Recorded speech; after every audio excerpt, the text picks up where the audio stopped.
Welcome to the show that talks about Tulsa. People making a difference in the Tulsa community. Special guest interviews spotlighting local businesses to covering important issues within the community no one else is talking about. The hot topics and more. Ladies and gentlemen, this is World One Development's News You Can Use with your hosts, Mr. Charles Harper and Ms. Damali Wilson.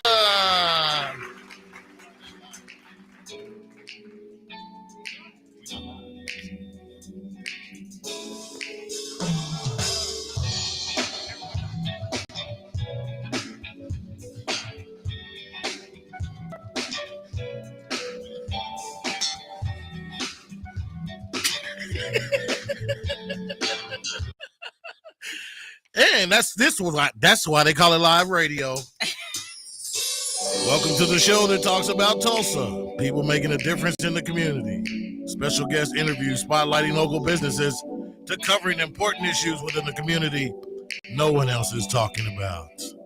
The hot topics and more. Ladies and gentlemen, welcome to World One Development's News You Can Use. It is March 1st, and here's your host, Mr. Charles Harper and Ms. Damali Wilson. Good afternoon, everyone, and welcome to World One Development's News You Can Use. I want to thank everyone for either listening on the radio, watching us on Facebook Live, and on www.kbob899.com, or tuning into any of the News You Can Use media networks, which are powered by World One Development. We really appreciate that. I am your hostess with the mostest, Ms. Damali Wilson. And I'm Charles Harper. It's Wednesday, a.k.a. Hump Day, March 1st, 2023. And we are live every Wednesday at 1 p.m. right here on Kbob 89.9 FM and simulcast on the News You Can Use media networks, powered by World One Development. We are set for an exciting show, you guys. You better call your mom and them and tell them you can dial in at 918-856-3873 or post your Facebook Live post on World One Development. On today's show, the police report with Lieutenant DeLorne Sanders. Today, we'll talk about gun safety and why it's important to handle your firearm safely. Also on the show, Salima Karoma, director of Emmy Award-winning documentary Dreamland, The Burning of Black Wall Street. And of course, our Hump Day hot topics, which are Tulsa Race Massacre survivors granted citizenship of Ghana. A special election is coming up. Find out what is on the ballot. And Vanessa Bryant settles her helicopter crash lawsuit. Find out more details, birthdays, and more. This is News You Can Use right here on KBOB 89.9 FM and simulcast on the News You Can Use media network, powered by World One Development. We'll be right back, y'all. EduRec is a youth and family fun center located at 5424 North Madison Avenue in Tulsa, Oklahoma. At EduRec, we offer a host of activities for children and families of the Tulsa community at little to no cost. To find out about the many programs, activities, and services offered at EduRec, please visit our website, www.edurectulsa.com, or just give us a call at 918-430-3947. Fitting Back In is a reintegration program designed to help those released from prison to fit back into the community as productive, valuable members of society. They help schedule various classes such as anger management, substance abuse, and mental health. They also work with different programs in the community to provide job training. If you or someone you know needs help with resources in career development, employment, or housing, to find out more information, call 918-592-3500 or stop by 2121 North Harvard Avenue, Monday through Thursday from 9 a.m. to 2 p.m. The 36th Street North Event Center is a full-scale event center where we share the experiences of the community. At the event center, you can rent space for weddings, birthday parties, receptions, concerts, Greek events, quinceañeras, and much more. We also do custom decor, linen, and centerpieces. We're located at 1125 East 36th Street North. To book your next special event, business gathering, or community event, call us at 918-200-9046. This is News You Can Use right here on KBOB 89.9 FM and simulcast on the News You Can Use media networks, powered by World One Development. And we are back. So news you can use is all about shedding some light on the positive happenings in our community. There are many great businesses, programs, and events occurring in our neighborhood, and we felt the community needed to hear about those things, one, so we can support, and two, so we can be informed. I'm Charles Harper, Chief Executive Officer of World One Development, which includes Fitting Back In, EduRec Youth and Family Fun Center, 36th Street North Event Center, and Oklahoma Community Support Coalition. My job is to provide leadership for all aspects of the company's operation with an emphasis on long-term goals, growth, profits, and a return on that investment. And I am so excited and I am so elated to be one of the creators of this phenomenal show. And I'm Damali Wilson, Chief Operating Officer for World One Development. And my job is designing and implementing business operations, establishing policies that promote company culture and vision. And I'm also in charge of social media for all of the World One Development entities. If you would like to advertise your business or organization on this show or any of our other individual platforms, please inbox me your contact information on Facebook Messenger so we can talk.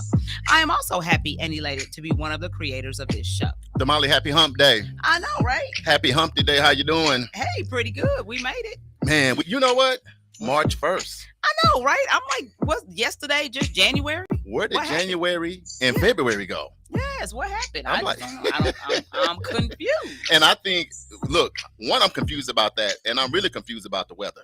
Man, When the other day was like tornadoes, yeah, and then the tornado was moving 100 miles per hour. I'm like, exactly. how you gonna even get away? Exactly. I'm one of the type of people, when they say the tornado's coming, I get in my car and drive somewhere. Well, who got the storm cellar? Right. What hospital can I go underground? Listen, I have a storm cellar and I hate it. I absolutely hate it. I just hate being in there. I hate being in always there. have this phobia that the bricks are gonna fall on top of the storm cellar and I'm not gonna be able to get out. Hey, me and That's why I Charles say was having this conversation the other day. About Right. It's coming. what? Oh, yeah. What? Yeah. He It's coming. The man in the sky is coming. He's coming. Oh, It's getting ugly out there. Man, you It is can't getting tell ugly if out I there. mean, you talk Yeah. about weather yeah. from East Coast to West Coast, It's and I just just crazy left. stuff happen all around. Yeah. I just left the East Coast, and it stormed for 2 days, and I'm just wow. talking torrential rain, like Wow. Yeah. just pouring down rain, and then you got the snow in California, Snow. Doing too much. Now, they just started out with it never rains in Southern California. and it's Yeah. raining in California too. Now it's snowing in It's Southern California. raining and snowing.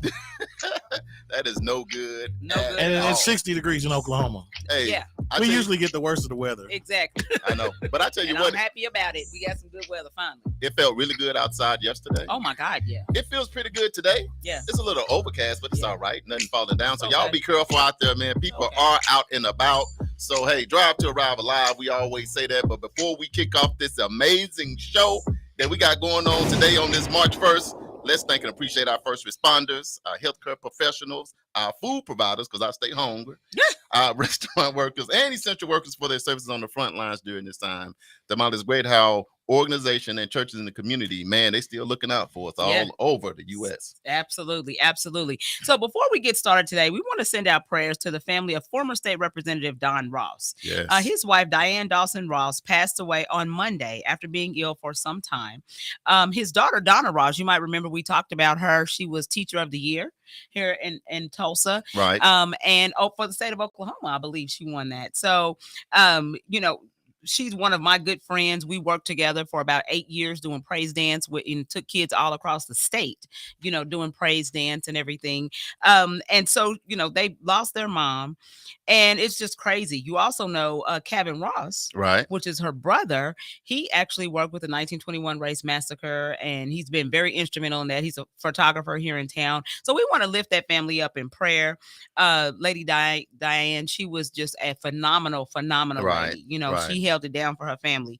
And so we just want to make sure that we are praying for them and, trying to do whatever we can do, to lift that family up. Yeah, Miss Donna, we love you. And everybody know Miss Donna. The kids love Donna. The kids The love grown people Donna. love Donna. Yes. I don't care what she got going on. She gonna smile. She gonna give you a hug. So we know the Ross family is royalty. Yes. Mama is tough, Damali. Yeah.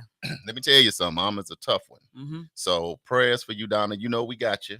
Yeah. Automatically. So the community, Put your arms around her. Put your arms around that family, because we're going to be here for you here. KBOB and World One Development News you can use. We also want to send out prayers to the victims and family and friends affected by, and I don't know if you guys heard about this, about the train collision that took place over in Greece. Man, I saw that. At my last check, 36 people were killed and a dozen were injured yesterday as a passenger train collided with a cargo train. Right. So that is never good. You know, people and cargo, that don't go together. It don't go together at all. Yeah. And so many of the passengers, and check this out, I didn't know this until I was researching, but many of the passengers are believed to be college students that were returning from a long weekend. For real? On their way back to college. So, you know, prayers for those individuals, because that is tough. That is tough. Want to do some quick shout outs? Sure. Shout out to the secret listeners, Damali. Hey. Boy, the secret listeners, I couldn't even get on here. They was like, Charles, you wait in line. So I had to let about 200-300 secret listeners come in first. Then I came in. I'm like, Damali, JB. That's probably why you thought we wasn't online. I didn't know we was live. It was jammed up. It was a traffic jam on the live broadcast. So my bad, secret listeners. You see how y'all did me? I tripped in line trying to get to my own show. Okay. But it's all love. So shout out to all of our secret listeners. Of course, my cousin Brenda is in the building. Hey, cousin Brenda. The Real Black Wall Street Tour is in the building. Nephew Jonathan Cole checking in from H-Town. Hey, Jonathan, how you doing? Paige down there in Funky Town, Fort Worth, Texas, if y'all don't know. Hey. Jaylon Henderson is in the building. Man, they waving. It's going down. The hearts are coming. And Mario Choice. Hey, Mario, what's happening? Hey, Mario Choice. I call him Rio C. We went to LU together. He's in the building. He said, what's up? All the way from Funky Town. I just said that. Yeah, you did. Michael was on, he Philadelphia Eagle. I seen him landing. Hey, Michael. The Eagles was flying so high. See, there you go. I'm just saying, Michael. I seen him land on top of his house because he was flying high. And then I looked up and, Patrick Mahomes threw a football and hit him, hit his wing. I ain't had nothing to do with this, Michael. He landed on Oasis Fresh Market. AJ came out and prayed for him. I ain't gonna stop. Michael, why are you doing you like that? Man, you know how Michael was doing me and JB. He show up on site at our job and mess with us. He wears big bomber hood. I'm like, how about them Eagles? How about them Eagles? JB Smooth and Charles, how about them Eagles? So I had to say the Eagles. You had to get them. Yeah, Pat Mahomes hit that wing and they landed on front of Oasis. Look, he laughing. He laughing. He can't do nothing but laugh. He know it's true. I don't have nothing else to say about that. I'm gonna leave that alone. Damali. This so sad, just so sad. All right, Uganda news. Everybody, keep those donations coming. Yes. We got many more kids that we want to educate. April 1st is going to be the big shebang. The big shebang bang. Yes, we're going to be having the African experience is going to be taking place. That's going to be my birthday party. Every time I throw a birthday party, it's got to have a theme. And of course, Africa had a major impression on me. So we're going to do a fundraiser. We're going to celebrate for a purpose this year. I knew something was going on. You know why, Damali? Why is that? See, when we was in Africa, a lot of y'all don't know. Y'all listen up because I'm telling y'all nothing but facts and truth. There you go. Damali kept on coming up missing. I look around, I see somebody behind the bush with a spear. Then they run and try to dive on the deer. Then they're over there playing with the Damali. I said, I don't know what Damali really is technically up to here, over here in Uganda, but I knew you was putting together something special. Yes. So I don't know what all video she captured live in Uganda down there in Kabuli, but I done seen her doing all kind of posing with bananas, all kind of little stuff. So we gonna see what's going on, but I am excited about the fundraiser to support our family over there in Uganda for sure. So I'm going to be sending out invites. Yes. And just make sure and just know that, we take any amount that you want to donate. Right. Now, Charles will come up with some stuff. He'll come up with some, magic number kind of stuff and all kinds of stuff. But, we want you guys to be a blessing. Help us be a blessing to those students over in Uganda, because we want to educate as many as students as we can. So far, we've sent 14 or 15 students. Man. We've paid for their tuition for the entire school year. So shout out to everybody that's been donating, man. Some sit to me and say, don't tell them my name. I don't want everybody asking me. That's fine. Some let us know. But you talking about making an impact. Absolutely. Education is key. Yes, we need so that. we appreciate that. So it's going to be an all-white party. Hey. with a touch of kente. Uh-oh. Yes. And it's just going to be we're going to celebrate for a purpose. So it's going to be fun. We're going to have a great time. So if you are lucky enough to get the magic invite, hey, you're going to have to get the golden ticket. Yes. We want to see your face in the place. If you don't get the golden ticket, don't call me. My phone don't work no more. But I'll be reaching out to organizations and foundations and corporate businesses and individuals, people that know that they support what we do anyway. Absolutely. I'm just kind of being funny, man. You know, we want everybody to be in the building because this is going to be a great cause. And Damali, thank you for heading it up, because you know what I thought about this morning? What's that? Is, man, people don't know how impactful it was when we was in Africa, but I remember the look in their eyes when we was getting ready to leave. Yeah. So you got to think about this. They was like, nobody from the U.S. has ever come to Kamuli, ever. So you got to think about that, how they was waiting on us. So when we was getting ready to leave, you know, we know how I feel when our favorite cousin used to leave. My favorite uncle, like, oh, man, Unc gone, Candy gone, chips and cookie. But Damali looked at all of them in their face and said, you know what? I'll be back and I got y'all. I got y'all. And I could tell the way they looked. I seen the little tears in their eyes. Damali said, I got y'all, gave everybody a hug. And Damali, you have owned up to that. Yeah. Because when you hit the ground, you talk about Uganda every day, all day. I wear my bracelet every single day since we left Uganda. All right. We love y'all over there. Yeah. All right. So resolution check-in. Oh, this is gonna be the last time. I think this is the last time. What last time, This is the last time. This the first quarter of the year. Yeah, first quarter is almost over. Let's start with JB though. JB. Here we go. JB. I failed. Oh man. See, what happened was I went to Waffle House yesterday, right? And I got the slam, the Grand Slam, the All Americans. Oh my God, yes. Bring me all the food you got. But instead of the bacon or the sausage, I got pork chops. Oh my God, JB. They was grilled though. They was grilled. Well, that's I might bring it down just a little bit. Yeah. They was not fried. We're gonna talk to Dr. Purdue about this next week. And JB's on the verge of a stroke. No, you're not. We're not gonna speak that over the airway. Look, I just seen Uganda. Hey, Pastor because Caperi. Everybody be like, you keep taking all that salt and pork in, and you know. Just drink some water. I got some water. I did. I drank we 2 got some bottles water today. out there. Water you offsets did? the Yeah, I drank 2 bottles. Oh my God, it's history in the making. That's JB drunk water. That's what we do when we get nervous. If our heart do something, we're like, oh man, give me some water, man. My heart, I just felt something right there. I ain't gonna lie to you. I drank 2 bottles today. Soon as you feel something coming on, say, ooh, I felt lightheaded. Give me some water, somebody. Yes.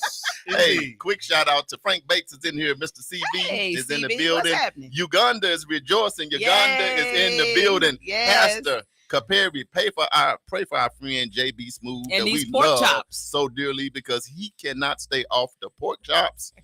So pray for him. I just gotta have him, bro. Like that's so sad. Be calling so me, sad. man. Be calling me. Yes. So how you been doing, Damali? I've been doing good. For I real? actually have been doing really good. Just been hanging out with the family. Started my exercise class. We'll talk about that a little bit later. Yes, I've been doing good. Hey, how y'all been doing with y'all New Year's resolution? Y'all chime in on the live. We're not leaving y'all out, man. We're not leaving y'all out. Now we know about half of y'all done fell off already. So we know the stats say what? What does the stats say? 45% is already done fell off. I thought it was 25. No, 25% fell off in the first 30 days. So now after 45, almost half. You know what, Damali? Gone. I haven't fallen off yet. I've been going to the gym for 3 weeks. I've been drinking a lot of water. I'm sipping on it right now. I've been eating a little health. I've been checking on my family. Yes. That was high on my list. Was high on the list. I've been getting to church almost on time. Me and the Lord. I be talking to the Lord like 50. We did say 10:30. 10:30. Yeah, so I've been getting it about 10:35. 10:35. Yes, so, good job. I'm getting my spirit together. I'm getting my physical together. Yes. And I'm checking on my family. Okay. All right, y'all ready for the Black History trivia question? I am. All right. So everybody knows that we don't stop talking Black history just because February ended. Black history. Look, you already know we doing Black history all year. That's so right. Already know that. That's right. So here is your Black history trivia question for this week. Who founded the Black Star Line, which is a shipping and passenger line which promoted the return of the African diaspora to the ancestral lands? Was it Martin Luther King, A, B, Malcolm X, C, Frederick Douglass, or D, Marcus Garvey? That's Marcus Garvey. I was expecting somebody from Greenwood to be on there. I thought whatchamacallit had something called the Black Star Line. Yeah, I did hear some Black Star Line, but it wasn't back that far. We going back. You talking about something current? Yeah, We yeah. going back. You know what? It seemed like I just read that somewhere, and I'm thinking that Martin Luther King, he had the dream, and the dream wasn't that. Frederick Douglass, you know, the most pictures, something. Charles gets on my nerves, No, I'm just saying, and the this is dream my- wasn't that. Hey, y'all say, read it one more time, because y'all can't leave one me more hanging. time. One more time. Black Star Okay, Line, huh? so here we go. Okay. Who founded the Black Star Line, which is a shipping and passenger line which promoted the return of the African diaspora to the ancestral lands? Was it A, Martin Luther King, B, Malcolm X, C, Frederick Douglass, or D, Marcus Garvey? What y'all got? I see y'all on here. Quick shout out to Dominique Young. Welcome to the show. Hey, and guess hey. who on? Christy. Hey, Christy, we've how been are you, sis? Missing you and looking for you. I know. It looked like Michael went with me. I said D. Michael said D. Marcus Garvey. Michael said D. What's y'all? Christy vote? said D. Charles said D. JB, what you say? Man, what you say? Look, Chris Oh, said I I'm said coming it. to get my prize. Come on up and get your prize. I got it up Chris here. said I know what the answer is. Okay. I think I'm gonna All go right, with what you saying, JB? Martin Luther King. MLK. All right. Martin Luther King. JB says MLK. All right, we're gonna check in at the end of the show and see who's right and who's wrong. Okay. So now I must admit this part. Now, hey, I've been coming in strong. I think you have been I'm coming in 3 strong. for You 3. 3 for 3. You know, so 3-0. I love that part. Yeah. Hey, quick shout out to Shavonda Leach Holmes. Yes. More secret people are outside. Thank y'all. I feel y'all. Y'all hit me up on my text message. You got to come on to the live with everybody. This is Grandma's house, and we all are here.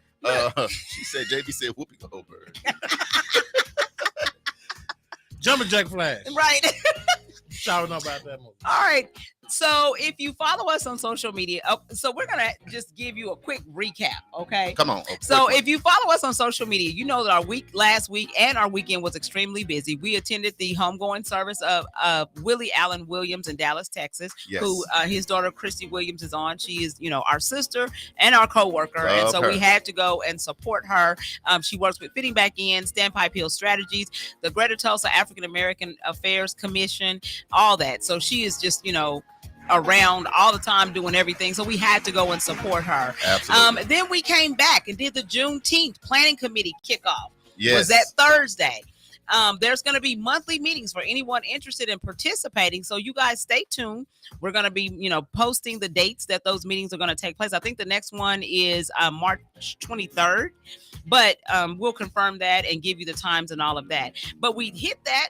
Then Charles did a solo tour. Man, I had to do it. Yeah, because I actually had to. My grandbaby celebrated her 6th birthday, so I was doing a glow party. I was being.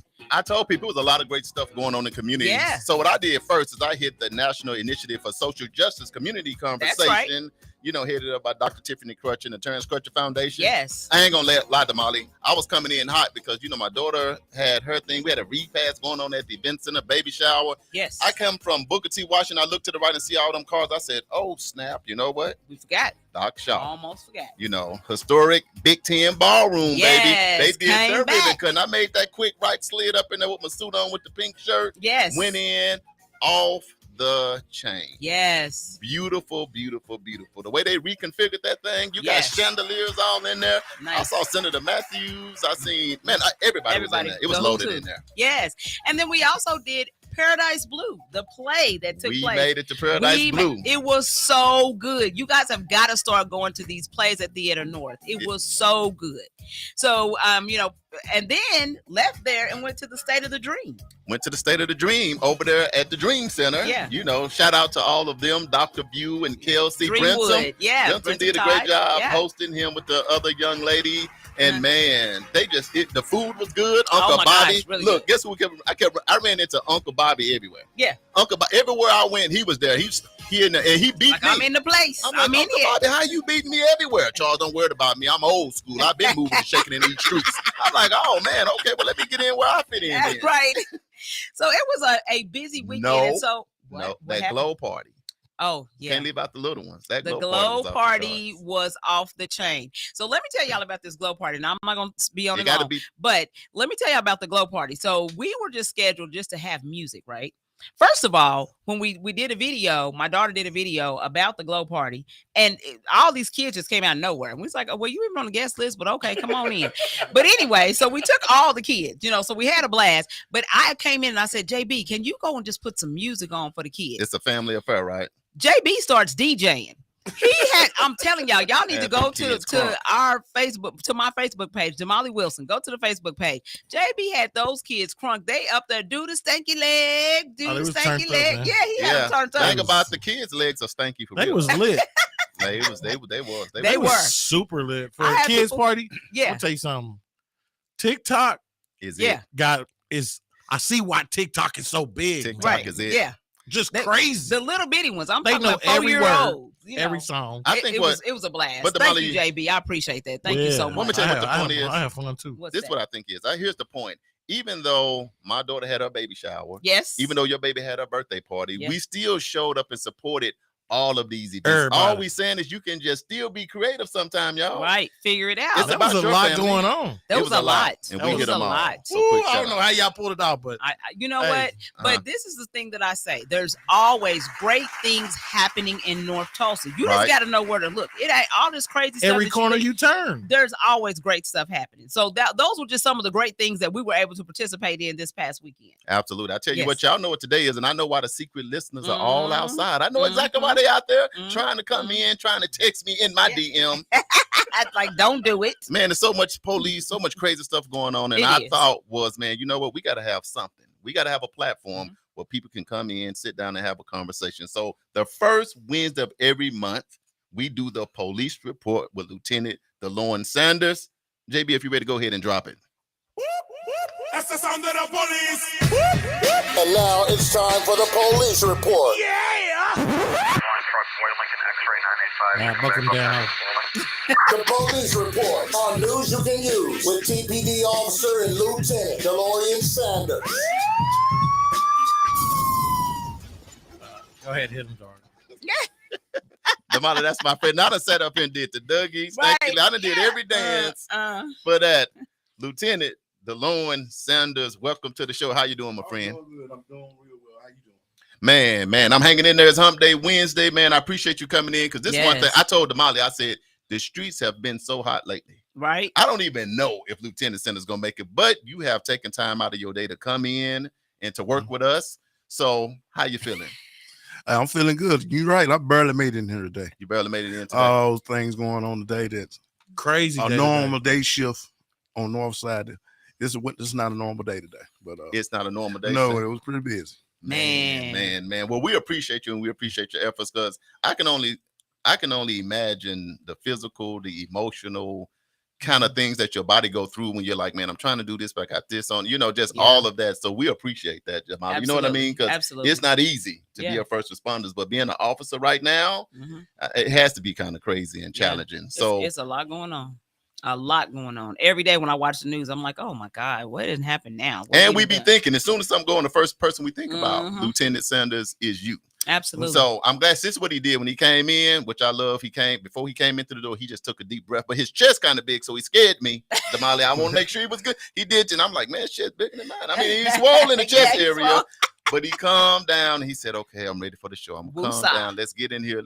Let's let the community know that we are gonna be all right. Yes. He been pumping that iron too. You can tell. Look at him pumping that heavy. Yeah, he been hitting it. I'm trying to get there one day. You hitting that gym. I'm working on it. Man. I'm working on it. Let me do. So how have you been doing with your New Year's resolution? How have I been doing? I think I've been doing pretty good because I've had to change stuff for health reasons. Good. And I lost a little weight. And I think I've been accomplishing some stuff. There's a couple things I still need to work on. So what you basically saying is you will not be eating pork chops with JB. I might eat pork chop about once every 2 weeks. Once every 2 weeks. Boy. Not every day. Not every day. Not twice a week. No, not twice a week. Not twice a week. Just like that. So what we gonna hit on today, Damali? What we got? So today, I was listening on the radio, and then I heard a report on television about people like, a couple of folks shooting themselves with their own gun. Right. And in my mind, I'm thinking, okay, so we need to be talking about safety. Guns are not anything to play with. And I think that sometimes people, are just not as careful as they should be. So Right. today we're going to just talk a little bit about gun safety Right. and what we can do as citizens to make sure that not only are we being safe, but that we are protecting folks around us, because you don't want people to come in and your gun just laying on the kitchen counter. You know what I'm saying?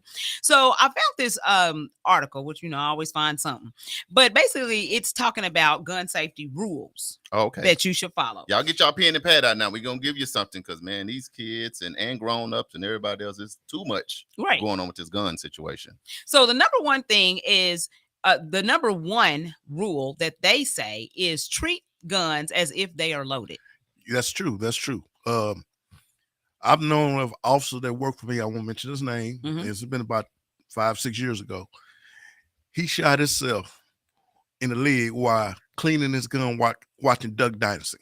Man, that is crazy. That sounds like a movie. Now you done did the intro. He done did a movie trailer. Shot himself in the leg, but he was okay. He was okay. But he had to be off work for a little while. But when he came back to work, we gave him a hard time. Yeah, I know. And this is an officer. No, yes, I know what Sanders told him. Man, how you shoot off your own pinky toe? See, because Sanders got jokes. Once he figured out you all right. Watching Duck Dynasty, Yeah. And that happens sometimes. We think the gun is unloaded, but when it is, that's why you should never point your gun at nobody. Man. Playing. Mm-hmm. We don't have people. We didn't have stories where friends and shot another friend pointing the gun because they thought the gun was unloaded. And these new automatic guns, they shoot with the, you take the clip out. If you have a gun clip, you take it out. Some of these automatic, if it's got a bullet in the chain, they still shoot even with the clip out. Right. Oh wow. So one thing I do with my weapon, when I get home, I unload it as soon as I get it home. Because I think I got enough confidence enough if somebody busted my house that I can load it back up fast enough. Sure. Without it being loaded. So do you have a gun safe that you put your gun in? I don't. Or just you have a safety place? I got a good safety place. I do got some gun locks that I can put on the trigger and stuff like that. Yeah. And that's one thing so people can do. Yeah. Especially when you got young kids, young children in your house all the time. But other than that, you need to you do need to find a safe place. And the safe place is not in a drawer or just, where everybody knows where it is. Yeah. Or where if you got grandkids or young kids that like to prowl and dig in your drawer, even though you may tell them not to go on your stuff, you got to train them, but sometimes they get bored and they do it anyway. You don't even want to put your guns in places where you think a child may go in. They make some really cool Mhm. devices now for guns. You can store them on the side of your bed, on the side of the dresser, and you got to have a fingerprint, open it up, or a handprint. Right. Some really cool stuff. Yeah, some really cool stuff. But any kind of stuff like that, you got to practice with that stuff, because when a stressful situation comes, you'll forget all that stuff. You forget you forget your your code, how to get in it. Right. So you got to practice on how to do that. One thing to do, if you own the gun, you got to practice with it. Right. You got to go to the range with it, so you know how to use it. Right. Because a lot of people think, okay, I got a gun, but you don't never shoot it. You don't know. So when it's time to shoot it, man, you may you hit everything but what you're supposed to hit. How often do you go to the range? Well, when it's warm and hot, I try to make it out there at least once a month. Once a month. I mean, the police department give us 100 rounds a month to shoot. Really, I hate wasting ammunition. And so it's so expensive too. But when it's cool, when it's cold like this, I may not it take a while. I wait till warm up before I go out there. Free ammo though. Right. Yeah, that's what I'm saying. Sanders, let me ask you this. Because I've seen lately so many teenagers accidentally shooting a friend or intentionally shooting somebody and all of that. How concerned are you with these youth having access? Because it's one thing to put a gun up hiding it from a kid, a 5 or 6 year old. It's another thing that you 15, 16, 17, and I can get access to a gun. Now these kind of situations are happening. I don't like young people with guns because they just still don't know how to control their anger, and they think using the guns give them that extra power. And I've already been involved in the shooting with a student shot somebody on school ground, and and it was all a misunderstanding, right? And the reason why he shot wasn't even a good reason to shoot somebody, So I'll get real nervous when I know that young people have access to guns, and they don't have to get in your house. They get it from off the streets. Yeah, right. That's true, and that's not a good thing neither. So when you're out in the community, say whether it's out a basketball game or a football game now, just like with so much stuff like that going on, when you go up, is your approach totally different? Do you feel like, man, I wonder how many of these people out here got guns? Are you a lot more watchful? Oh yeah, I'm always wondering who got a gun. You know, Right. No matter, it can be football games, it can be big concerts. Right. Well, a group of crowd. I always look at the crowd. If I see people start moving fast, running one way, that's when I get nervous. Because that's when you wonder who got a gun, who got this. Something going fight. on. Somebody start fighting. Who gonna pull a gun out? I've been in a situation where people fighting back in the day when we used to have the North Ridge. I remember that. When it used to be packed and people out there fighting, and we trying to get there to break the fight up. The guy pulls the gun out and started shooting. He didn't care, and we had to take care of that situation. And but there was also a time too, like we were saying the other day.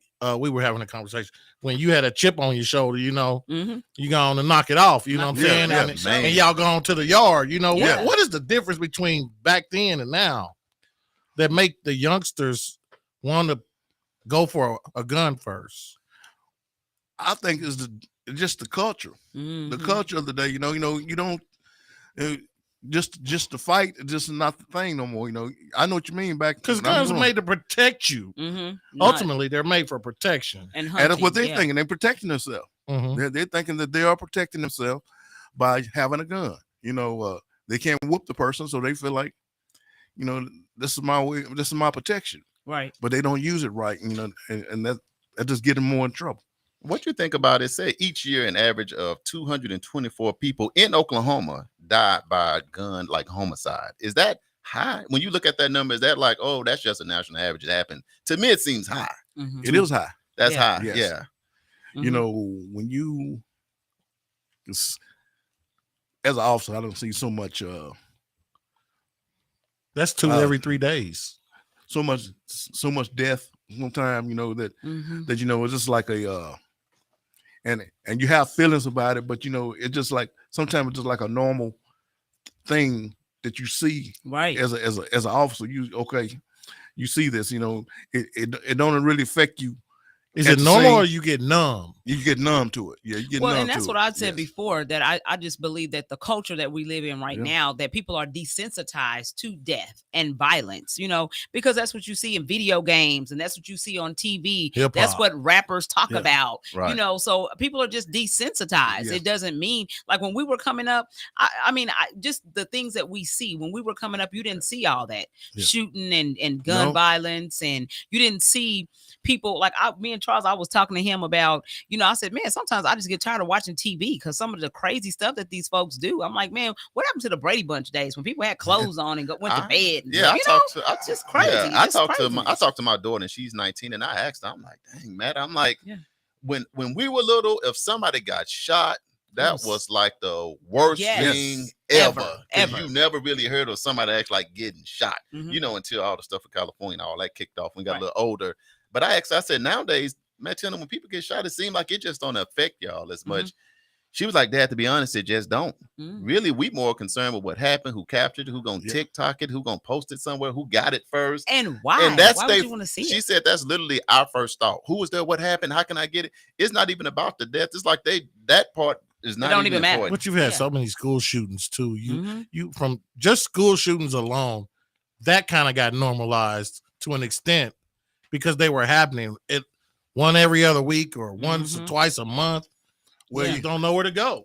Well, you can be desensitive, but when you hear that bang, when you hear that bang and that's gunshots and you close by, it's hard to forget that. Yeah. And I've been in several situations where you hear that bang and it wasn't coming from one of my fellow police officers. Right. It was coming from somewhere else. Yeah. And when there's a big crowd of people, you don't know where it's coming from. You just know the direction and you see where people is running, but you still don't know where the gun is at. That is a bad feeling. How do y'all do? Because sometimes, we own the event center. We always out doing something. And sometimes we might just be sitting out and we hear pow, pow, pow, pow. Like, when we hear that, we be like, oh God, somebody out here cutting up. But when you hear that as an officer and you just hear a gun, some just go out. How do y'all process that? Are you waiting for something to come on the radio, or are you thinking, man, these kids, what do you think? Well, when we hear gunshots, we start scanning, looking for, trying to figure out where it's coming from. Oh, okay. Because we got to go to it. Yeah. Right. You can run from it, but y'all can run from it. I'm on That's my way. right, because I'm under the car. Home. I'm under behind JB brick walls. JB turns off the music. He says, "Hey, let's go. It's time to go. They shoot. Let's go. Let's go." But you said it right, and that's why we appreciate our first responders because you have to run toward it. Yeah, because you got to figure out what's going on, and that's a totally different fit because you're still human. Yes, you know. Like he said, that sound though, when you right there in the immediate vicinity of gunfire, it's a really loud. It's a concussion, like give you a concussion if you that close to it, and it's loud, and it moves the air. So it does. You know, that sound is crazy. I mean, when we at the range, we have earmuffs on, sure, protect the sound and stuff like that. But you're not at the range when you're out here, and when that gun go off, you know it, and it's not muffled or anything. And and when you're in the middle of it, I don't know if you ever been in the middle of like a gun. When it's going on, I'm gonna tell you, my mind, it's like going slow motion. Yeah. Everything go real slow. Yeah. And then in your mind, but you moving fast. But everything's going slow until everything's up there and everything just get loud again. Yeah. But you say don't believe what you see on the video because it sounds like a firecracker on the video. Right. Yeah, it's really loud. So I found another couple of stats that we're gonna talk about really quick. Do we have to go break right now? Let's do this one quick one. My thought is 500 people die from unintentional firearms injuries annually. 500 people unintentional. Does that speak to don't play with guns, don't point it at people, don't do any of that? But 500, that is a lot of people. That's a lot of people. Well, it's a lot. It's like don't play with guns. It's not watching what you're doing. Like I said, cleaning your gun or doing something, and it's still around in there. I've heard a story a long time, but it didn't happen in Tulsa. Like somebody, a child was seen the father come home, and father didn't know he was home, and the child hid in the closet and thought he was going to scare the daddy, and daddy didn't know it was there. He jumps out the closet, and the daddy shoots the child. Oh wow! I've heard that, something like that. There's stuff like that have accidental stuff happen like that all the time with guns. Oh, wow. With that being said, we're going to have to take a quick break and pay some bills. Next, I'm hoping we can do this phone call with Miss Salima. We're going to talk about this Dreamland one time, the documentary that came out that won that big Emmy. Y'all hang on. This World One Development News you can use right here on Kbob 89.9 FM, and we'll be right back.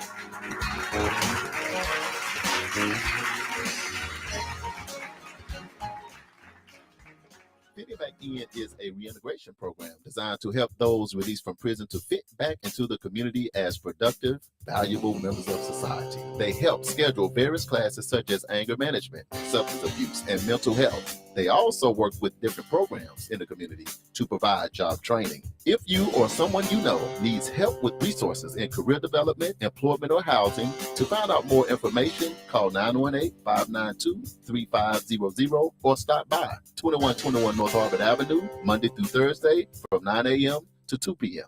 The 36th Street North Event Center is a full-scale event center where we share the experiences of the community.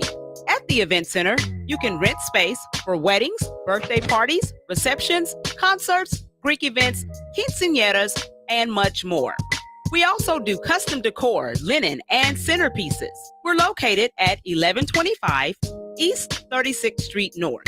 To book your next special event, business gathering, or community event, call us at 918-200-9046. The Juice Radio Show and KBOB 89.9 would like to say thank you to all of our listeners and sponsors who donate to help keep our media program alive, reaching the community. The Juice Radio Network continues to expand as influencers in the community of North Tulsa and beyond, but can't do that without your help. That's why it's important that we as a community continue to support the Juice Radio Show and keep 89.9 on the air. The community not only deserves this service, but needs this service. Let's continue to support the mission and giving a voice to the voiceless and donate to the Juice Radio Radio Show. The Juice Radio Show is a nonprofit 501c3 powered by KBOB 89.9 and Eden Media Services, operating solely off the gifts, donations, and contributions made by listeners like yourself. All donations made to the Juice Radio Show are tax deductible and can be sent to 1216 North Lansing Avenue, Suite D, Tulsa, Oklahoma 74106.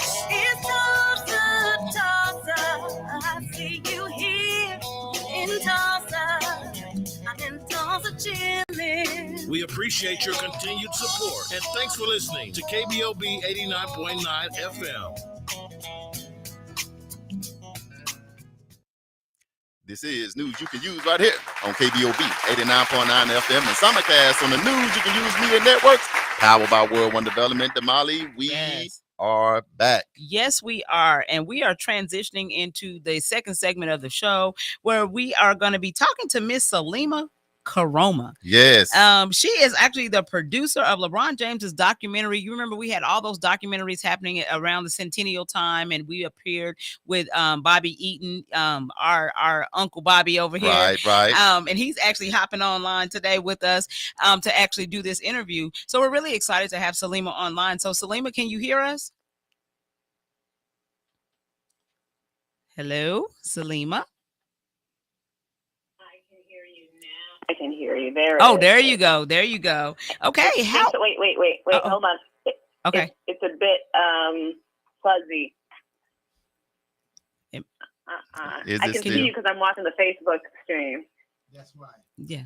Maybe you need. I can't hear you over the phone. Turn your Facebook off. Yeah. Turn the. Bobby is saying turn the Facebook off.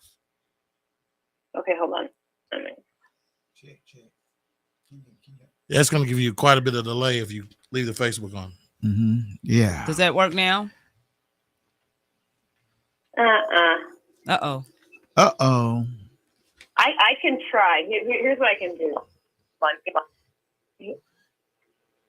What I'll do is I'm going to go on the Is she on? Salima, are you on speakerphone? I can hear you there, but there'll be a little bit of a delay. Are you on speakerphone? Are you on speakerphone? I'm on speakerphone now. Yeah. That's what that delay is. The latency. Okay. Mm-hmm. Hey, lady. How you doing? Okay, there we go. Okay, now that's better. Yeah. Okay, now how are we doing? Technology. I'm doing well. How are you? Doing well. Hey, it's been a minute, you know, since you've been down here in Tulsa, Oklahoma. Charles and Damali are right here, and Officer Sanders also is sitting over here next to me. And hey, long time coming. We've been wanting to do this interview for a while. Yes. Right. And we just kept putting it on, off and on. You know, everybody Me too. I've been wanting to come on. I've been nervous to come on. You've been nervous. Nervous. Wow. You're behind the scenes, right? Yeah. Okay. I'm always nervous to do any interviews, especially radio. I'm just you guys saw me on the Emmy stage. I'm just a ball of nerves. Yeah. Funny. Yeah, it's okay. That's funny. That is so funny. Yeah. So tell everybody, our listeners, what Emmy you actually won. Well, Damali, before we even get there, for those of you who don't know, tell us a little bit about yourself. Where you from, Salima? Where you grew up, and what city and state did you come from? I am so sorry, but the sound is really hard for me. Let me try to call. I don't know if I should call back in, but I hear an echo. You hear an echo? And I can't really hear you guys. Okay. Wow. I'm going to try to call back in, okay? Okay. Give me a quick second. All right. Okay. Okay. Keep going. Yeah. Hey, you guys, we got a show going on. Huh? Yeah. Yeah. It's technology. Yeah. Hey, Salima. Oh, she's clean on our end. I mean, she's going to call back in. Let's try this. Yeah, let's try it again. Hello? Salima, is it still there? Yeah. I mean, the echo is difficult, but hold on. Let me try to. Maybe we just have a call on your phone. Mm-hmm. Do you want to call on my phone? You want to call me on my telephone?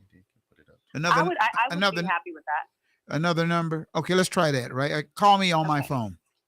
Okay. Let me see yours. All right, y'all. Sorry about that. We as little Hey, it's technical technology. difference. Yeah, Hey. it just it's wonderful when it works, and then when it doesn't work, hey, You know what they say, Damali? What's that? They say All where right, I there's got a will, there's a way. And we're gonna make it We're happen. gonna work it out. Is that okay? Okay. We're gonna make it happen. Okay. We're gonna make it happen. Hold on Yeah. 1 second. What you need? We're gonna put this. Well. Just hold it. 1, 2, Upset. 3, 4, 5, 6, 7, You 8. should probably just put it up to it. Yeah. Huh? Sanders, Can you hear us? Okay. I can hear you, Damali and Charles. Okay. Awesome. Okay, There we we can go. hear There we go. everything. There we huh? go. Hold on 1 second. So she can go ahead and talk. So Salima, the question was how tell the folks a little bit about you, where you come from, and what you do. I'm a director, a filmmaker from California. I was born in New York, but my parents are immigrants from Sierra Leone. Okay. And they met in New York. And I was born here, but moved around a lot. I lived in Germany a little bit because my grandfather was in politics. I lived in Chicago for a little bit. I lived in Maryland. But when I think about where I grew up in Sacramento, California. I've always been excited about editing stuff. I was a very big nerd. I would download a bunch of, my favorite shows and then edit them on this program called Windows Movie Maker when I was very young. Yeah, Movie Maker. I remember that. program. Yeah. That's funny. So, I went to college at UCLA, and I learned two big things. I learned one, I minored in African American studies, and that was the first time I had ever learned a lot of my history, which is crazy. Being 18 years old and just finding out about something like Black Wall Street, for example, right? Right. But I wanted to tell, so that was the first thing I learned. And the second thing I learned was how to be a journalist, right? How to ask people questions, how to listen to people. That's what I've always wanted to do, is tell stories about people without using my voice, but using their voice, right? That's what I always want to do. And I hope I can continue to do that. That's awesome. That's that is great. so Great. awesome. How many films have you done so far? Well, full feature films, I have completed 3. My latest one is coming out on CNN this weekend. But short stuff, I've made 150, sort of short pieces between, let's say, 5 and 17 minutes, right? Mm-hmm. Wow, that's amazing. Hey, Salim, let me add this, because we got a lot of people listening in. You getting the smiley faces. Gary Lee from the Oklahoma Eagle, he just came in. Wow, you got a chance to do the documentary for LeBron James. What in the world? What in the world? Well, yeah, how did that come? You get that call? Yeah, how did that come? How did it come about? How that came about? Yeah, how did that come about?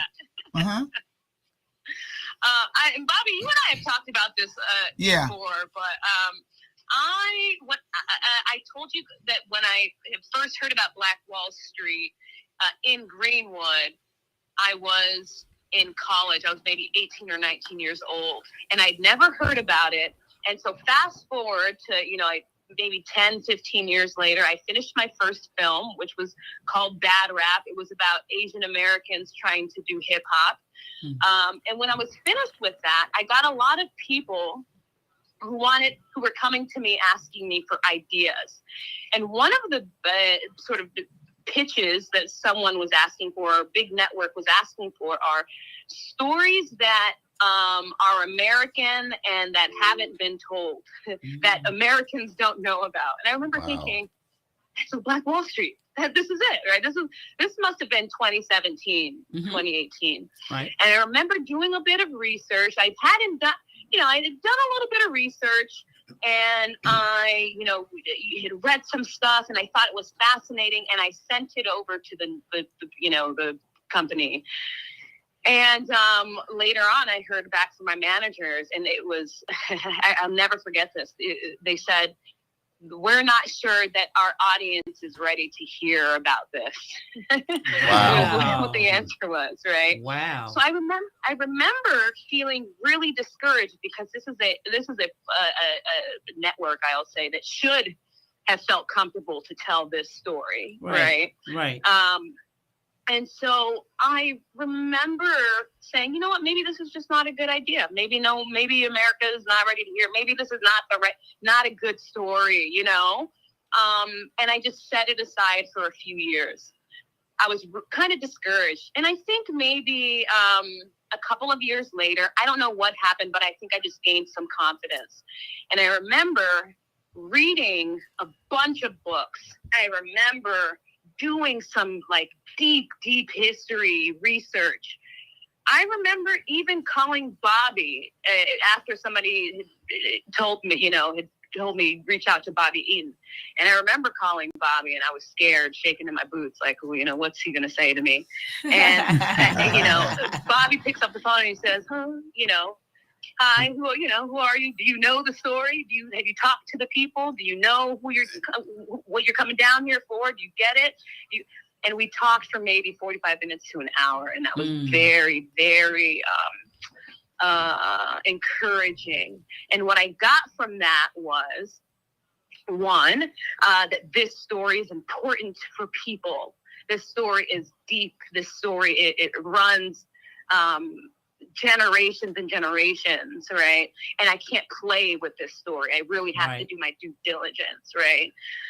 So after having spoken with some people, I made what's called a deck. And a deck is just sort of like, what's the story? Here's some photos. I had done some research on the Goodwins and some of the Eatons. And then I gave it to my manager. And I said, I know this story people weren't ready for it 3-4 years ago, but please, can you just try again? Right. Man. And then, it must have been 3 days later that I got a response from Spring Hill, which is LeBron's company. Wow. That's crazy. That is crazy. And so the name Dreamland, the burning of Black Wall Street, what was the inspiration with the name? Thank you for asking that. I was rewatching some of it this morning to prepare for this call. And two things. The first thing was Dreamland, the theater, obviously, right? Dreamland, when you think about the Dreamland Theater, it is the opulence, it is the beauty, it is the grandness of what the Dreamland Theater could have been, must have been, right? Right. When I think about the 1910s and the 1920s, those are the roaring 20s. And we talk about the roaring 20s. And when we think about it in American history, we think about the Great Gatsby, the White Gatsby, but never the Black Gatsby, right? That is, for me, Dreamland Theater represents the Black Gatsby, one. And two, it's something that Chief, who's in the film, Chief Amusan says. He says, you had the freedmen, right, who got land, and then you also had the state blacks who were coming to look for the dreamland, for the promised land, right? Yes. And that for me solidified it for me that this is dreamland. Oklahoma is. Oh, go ahead. Keep going, Salima. Sorry about that. That's it. Oh, that's it. Okay. Let me ask you this. So how was it when it was time to say, you know what, I'm getting ready to make a trip to Tulsa, Oklahoma, home of Black Wall Street? That's what I was going to ask. Yeah. How was that like? What was your emotions and your thought process with that? Yeah, Salima. Oh my God. Salima, when you were on that plane and you were headed to Tulsa, Oklahoma for the first time, what was going through your mind? I will be honest with you. I remember thinking, so when you're making a documentary, and this was my first time making a documentary with other people. The first doc I made was by myself. I shot it, I edited it, I did it all by myself. I got to do it on my own. With this one, I had a lot of people that I sort of had to, I don't want to say take care of, but I had to sort of be able to direct, right? Mm-hmm. And I was having a really tough time. I was having a really tough time because it was my first time doing it and during a pandemic. Right. So I don't think I had met any of the people that I was working with, you know, and most of the time I was editing or working in my room, right? Mm-hmm. So I remember the first time sort of thinking about how am I going to go to Tulsa, right? And I realized I could only make 2 trips, right? Because of the budget, because of the time, I only could make 2 trips. And the first trip, and I said, you know what? We can go there the first trip and start shooting and start filming and start doing all this. And I said, you know what? I don't want to do that. I said, I need to go for my first trip to Tulsa, which was like, I don't remember, a week or so. No cameras. I just need to know what Tulsa is. Right. I just need to feel what Tulsa's about. Where am I? What is this? And I remember 2 things. One, we did, and I think Charles and Damali, this is where I may have met you. Right. We touched down and did Chief and Christie's tour. What's it called? The Real Black Wall Street tour. Yeah. Yes. We did that, and I remember feeling, one, oh my God, this story is bigger than anything that I could have thought. Right. There are things that are not in the film that I learned on that tour that I'm just like, I wish I could put this in the things about the KKK and the Knights and all this stuff that I would have loved to put in there. Right. So so there was this sort of like chilling, almost like fear of, I don't want to say fear, but the history still felt like it was there looming, right? Mm-hmm. And then the second thing was, we went to, there was, I think a memorial outside of the church that had been built, some sort of memorial or something like that. Right. And I remember Chief had gone and had prayed, and there'd been some prayers. And I remember, it must have been my 2nd or 3rd day there in Tulsa. I remember feeling this something in my body, like a just very heavy thing. And I remember having to walk away from the memorial and just tears coming and feeling this heaviness of the ancestors speaking and saying, this ain't nothing to play with. This is our story. Right. I really did feel that way. Wow, that is deep. Look, and this is just like a quick sidebar because we got people tuning in from Uganda, all over the U.S. and everywhere. But one person said on the live thing, they sent me a text. I think she also did a documentary on 9th Street in Little Rock, which was a very similar to Black Wall Street. They just put that in a live chat. I don't know if you did. I didn't do a documentary about that. I did a documentary about Black farmers who lost their land. That is sort of, teach me about the other story. I don't know the other story, but well, Salima, hey, I remember the day you came over to my family property, and you guys spent about 9 hours over there with us, all day and evening, and we had the show, and Charles was on the show, and Damali was on the show, and a couple of others were on the show, and kind of got a little emotional over there, by being over there. But you had a full crew over there, right? And yes. Yeah, we were doing my show over there. Mm-hmm. Yeah. So the interesting thing about that is that one, we interviewed you for a while, and then we also spent a few hours filming the show, and going through some of that footage of the show was some of the best footage that we had, because it was all of you, and I think it was Damali, Charles, you. I think there was a Charles was on that show. Yeah, he was there. I say Charles was on that show. Yeah, Charles, Ramal. I think it was Ramal. Yeah. Somebody else. Who else was on that show with us? Sherry? Was it Sherry Lasky? Sherry Lasky. Yeah, okay, yeah. Yes. Yeah. I was there, but I wasn't in it. I was chilling in the background. And I remember you guys talked about a ton of issues. And the way that you talked about them was so great. And what I wanted to do, I remember in the edit, trying to make that footage of you guys talking about, let's say, reparations, talking about the urban removal, talking about the massacre, talking about the beauty. I wanted to make those chapters in the film, right? Sort of like we go out and then we come back into the radio show and, you know, you talk about something and then we go back into the history, right? That was something that we had been trying. And I think I even tried very close up to the end. And you know what I realized, and this is something that happens sometimes, is sometimes you're trying to make something work so much it doesn't work, right? And it's something that you love so much, it's just throwing everything else off.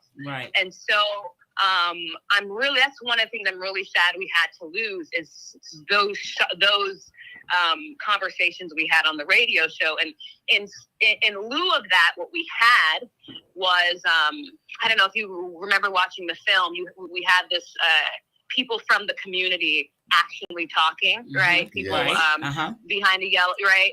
And so we sort of had to, you know, you hear Bobby in the beginning, and you hear you see the radio station in the beginning, and I think Trey a little bit, right? And then we hear Damali later on, and maybe I think we might hear Charles later on. But we had to cut out most of all of those scenes, which was really difficult for me. What was that like for you guys, for us to come in and sort of, you know, be watching you? Man, when Bobby called and said, "Hey, LeBron James people here," that's what he said. And you know, LeBron James people is here, Charles. And I mean, he called me and Damali, and most people know I'm a big LeBron James fan. Has been for a long time. I'm a fan of Black Wall Street. And radio was a new space for us. But I was more excited, like you said, when you felt that from the ancestors. I was excited because I'm like, this kind of platform might really get the message out. I remember being most excited about that and being able to do that on the radio station on Black Wall Street with us, with family. And so it was like one of my best experiences. What about you, Damali? Because I know. I would say I was a little bit nervous, you know, because when you walk in, it's like there's no room to do anything because there's cameras like everywhere. Everybody is like mic'd up, you know. I mean, it was just like crazy. But then, of course, you know, when you start talking about a topic that's near and dear to your heart, you just settle in to what it is that you're doing and what it is you're trying to communicate. And I can remember basically we were like, you know, how was that? And you're like, you guys covered everything. We don't even have to do this again. You guys did it all, you know? But it was just because we were just so passionate about, you know, what has happened here and the ancestors and making them proud of, you know, that we're communicating and sharing that story so that people know and understand what actually happened here. So I think it was a great experience for me. Yeah. And for me, you know, Salima, when we were talking, I didn't want to be selfish and just do it all, Bobby Eaton by himself, and just tell it. So I wanted to invite some of the people I loved in the community, like Charles and Damali and Ramal, and bring everybody in and share that. And because this story is so dear to my heart. I mean, I have a lot of personal history connected. You know, my grandfather was down there. 1921, he was cutting hair, Joe Eaton, and the story was told. See, I didn't learn about Black Wall Street until I got grown. You know, they never did talk about it, you know, so it was something not to talk about. But for you guys to be able to come in there like the Army, you know, cameras everywhere, umbrellas, all kinds of mirrors and things. And me and you were sitting on the front porch just talking. Don't you remember that photo? Yeah. Of course, I love that photo. Yeah, we were just sitting on there talking, and I was on that family historical property there. I'm no longer there, so we me and Trey and the KBO family, we moved out of there. We're in a new location now. Matter of fact, it's a better location. It's an upgrade for us all. But a lot of history over there on, you know, those walls. If they could only talk, you know, you get. Well, you know, it's funny. So the other thing about the film is that for the first time, Alfred Woodard is she voices one of the people in the film, and it was my first time. I haven't even talked about this. It was my first time directing anybody. Was Alfred Woodard, and she, as we're doing our session, she starts telling me everybody she knows, and she brought you up. So she says hello. This is from a while ago. Oh, that's awesome. Okay. Yeah, that's my girl. Yeah. Alfie Woodard. Yeah. And I'll say it was encouraging because we knew the centennial was coming up that following year. Right, we knew. And I was thinking, okay, this is going to be showing, somewhere around the time of the centennial. I was happy that an African-American sister was doing it. I was happy that it was being done in North Tulsa because around here, sometimes you don't get to tell your story your way. Right. You don't get a chance. You feel like things are being told, but you're not getting the real facts. And so that's what I appreciate, the way you came in, the way you sat down. Like Christy is on here now. Chief with the Real Black Wall Street Tour is on here now. They're on the live video with us. And, I just think it was done the right way. And when we finally watched the film, oh, my God, it was just. We were so excited. How did you feel? How did you feel about so many people coming down? Because honestly, I'm sure there must have been some, confusion, right? Because there were so many people. There was the LeBron James one. There was the Russell Westbrook one. There was the History Channel, National. There was PBS, right?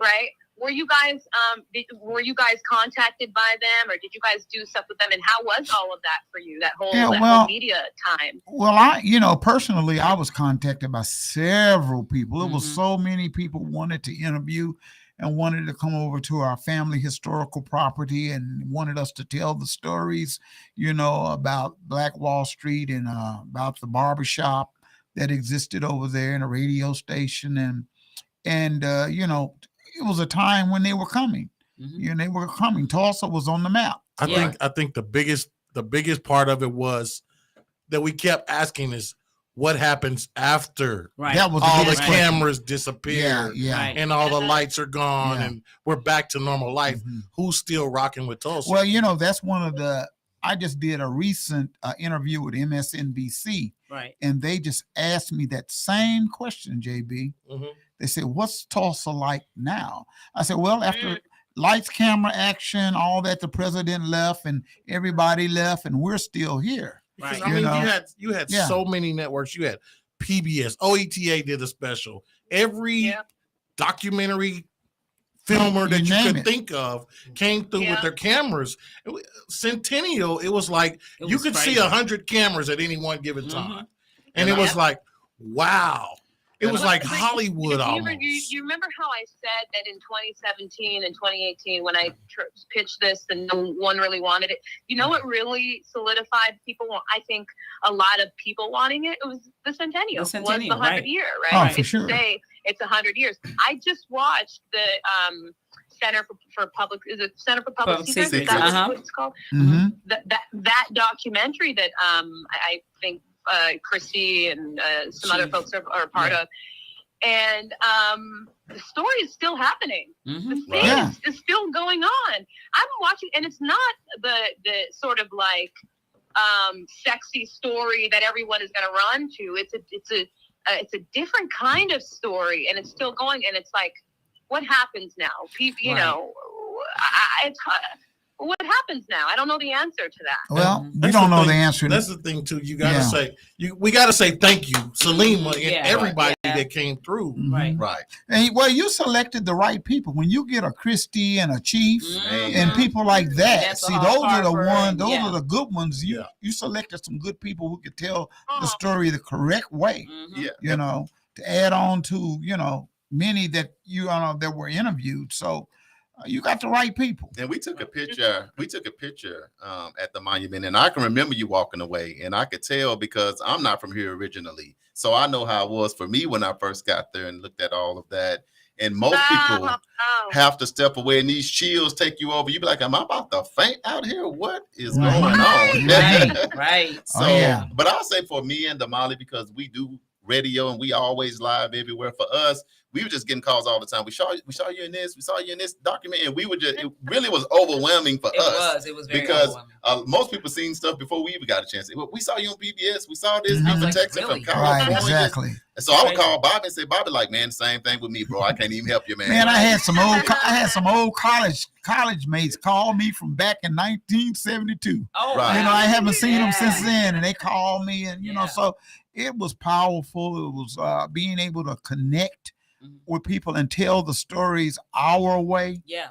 You know, and that's one reason I think, Salima, you probably won, because we got Right. a chance to give it to you on the real, Uncut, and yeah. uncut, and you felt it. You know, you Well, felt the can story. I tell you? I want to talk about a little bit about the Emmys, right? Because Right. the Emmys for me is was just a very strange experience for me because making this film, first of all, I wasn't thinking about Emmy, right? Mhm. I'd always wanted to tell this story, and I thought it was a powerful story, right? Right. And so when we got nominated, we got nominated for two things. One was the graphics, Mhm. and the other was like best social documentary or something like that. Wow. And I was not, one, I wasn't expecting any of this. Two, I wasn't expecting graphics because it was my first time ever even doing graphics in my life. Wow. Right? Wow. The animation. And there were other nominees in there that were just so, there was one story about the Holocaust. There was another story about, I just, and I was very overwhelmed. And I think, Charles, you even texted me after the nomination, and so many people texted me, and I think I had to just turn my phone off because I was in shock. Right. Wow. Right.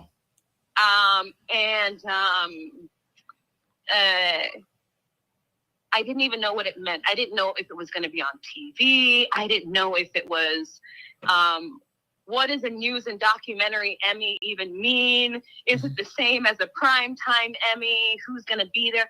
Do I have to go? Do I have to get dressed up? Is there a ticket? Right, Am I supposed to go sit down somewhere? I've never experienced this before. And so, there's that. And then you have my family asking, so where are you going? Because we're all going to the Emmys, right? And then people from Tulsa, we're all going to the Emmys. And I'm thinking, I don't know if I'm going to the Emmys, right? So it was just a strange sort of time for me. And I'm a bit of an introvert, so it was a lot. So anyway, getting to the Emmys and seeing people that I watch on television, Wow. that was really cool. People I look up to and respect. And then when they sat us down in the very front row. Oh, right? wow. Man. Which just scared me. It was very scary. And I remember, thinking, I'm not going to win for graphics, right? But maybe we'll win this social documentary thing. Mm-hmm. For graphics, so I think it was maybe the third category. Salima. I didn't even know people were watching this. I didn't know this was televised. I had asked if it would be televised. No one had told me. So I didn't even know anyone was watching at home. Salima, right? can you hear me? We're going to have to take Yeah, a real quick break and pay a couple bills, but we're going to come right back. So hold that thought because we are coming back. World One Development News you can use. KBOB 89.9 FM. We live with Salima. We'll be right back, y'all. Y'all hang on. The 36th Street North Event Center is a full-scale event center where we share the experiences of the community. At the event center, you can rent space for weddings, birthday parties, receptions, concerts, Greek events, quinceañeras, and much more. We also do custom decor, linen, and centerpieces. We're located at 1125 East 36th Street North. To book your next special event, business gathering, or community event, call us at 918-200-9046. Program designed to help those released from prison to fit back into the community as productive, valuable members of society. They help schedule various classes such as anger management, substance abuse, and mental health. They also work with different programs in the community to provide job training. If you or someone you know needs help with resources in career development, employment, or housing, to find out more information, call 918-592-3500 or stop by 2121 North Harvard Avenue, Monday through Thursday from 9 a.m. to 2 p.m. EduRec is a youth and family fun center located at 5424 North Madison Avenue in Tulsa, Oklahoma. At EduRec, we offer a host of activities for children and families of the Tulsa community at little to no cost. To find out about the many programs, activities, and services offered at EduRec, please visit our website, www.edurectulsa.com, or just give us a call at 918-430-3947. And now back to the special edition of News You Can Use with Charles and Damali. Damali. It is going down today on this hump day. Damali been smiling the whole time. I've been smiling. This is good stuff. Uncle Bobby, anytime we on with the legendary Uncle Bobby, having a good old time. Have our special guest. Yes. Salima, you still there? Yes, I'm here. Man, producer and director of Dreamland. Okay, so before we went to break, you were talking about the Emmys and how it was a weird time. So finish up that thought. On the front row. Front row, that's right. So,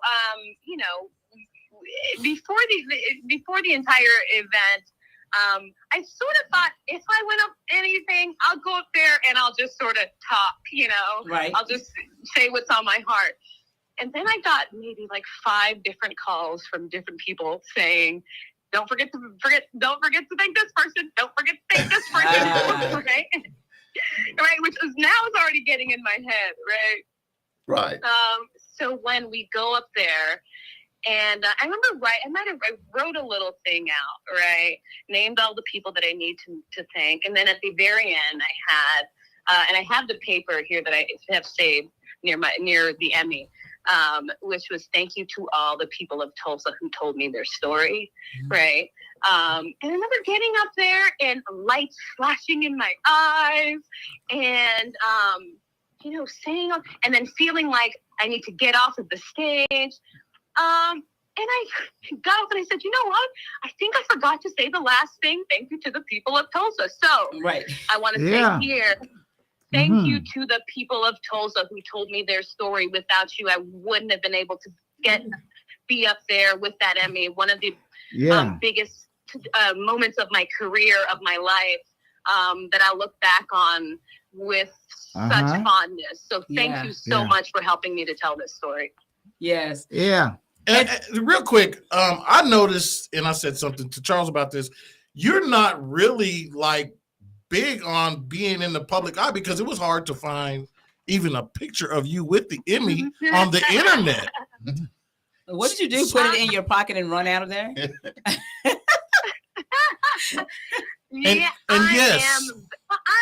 told you I'm introverted. I think and I think maybe this is why I like to do what I do is I don't like to be the big voice. I like other people to tell their story. I am more in the background.